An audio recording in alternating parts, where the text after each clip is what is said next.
પાટણ જિલ્લાના રાધનપુર ખાતે રાધનપુર ડેપોમાં ચાલતી સોમનાથથી રાધનપુર બસ સાંજે 7 વાગે ઉપડે છે અને આ બસ બપોરે 3:30 કલાકે સોમનાથથી રાધનપુર ઉપડે છે, જે સમય અનુકૂળ કરી ભાભર સુધી લંબાવવા લોકોની માંગ ઉઠવા પામી છે।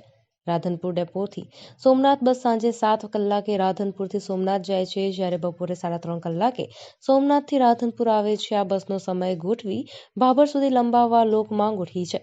જો આ બસ લંબાવવામાં આવે તો ભાભર શહેર સહિત આજુબાજુના ગ્રામ્ય વિસ્તારોમાંથી આવતા મુસાફરોને સુવિધાઓ મળી રહેશે, તેમજ સરહદમાં આવેલા નડાબેટ માટે લોકોને આવવા જવામાં પણ ફાયદો થઈ શકે છે।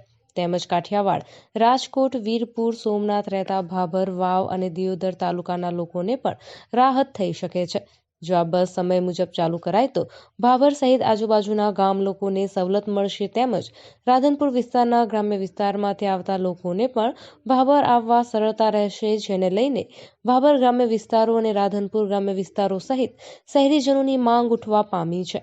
Bureau report, Anil Ramanuj, Radhanpur.